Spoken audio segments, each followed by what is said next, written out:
May mga bagong pangalang nakatanggap umano ng confidential funds ni Vice President Sara Duterte. Kung sino-sino sila, alamin sa Frontline Report ni Mayan Los Baños. Mary Grace Piatos, Marian Rivera at Shell Jokno. Bukod sa mga pangalang yan, ngayon naman may kaapelyido ang ilang senador na umunoy nakatanggap ng confidential funds ni Vice President Sara Duterte. Ayon kay House Deputy Majority Leader Paulo Ortega, merong Beth Revilla, Janice Marie Revilla, Dayan Maple Lapid, John A. Lapid Jr., Clarice Honteveros, Christine Applegate Estrada at Denise Tanya Escudero. Meron ding katulog ng isang bake shop, ang Canor Adrian Contis.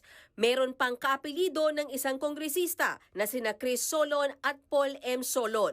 Ang mga bagong pangalang yan, sigurado raw nakasama sa mga tatalakayin sa impeachment trial ni VP Sara sa Hunyo.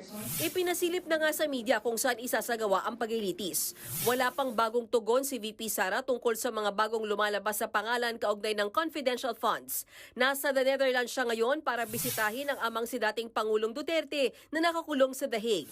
Doon na rin magbe-birthday sa May 31 ang bise. Nagbabalita mula sa Frontline, Mayan Los Baños, News 5. Mga kapatid, Cheryl Cosim po, huwag maging huli at maging una sa lahat sa balitaan.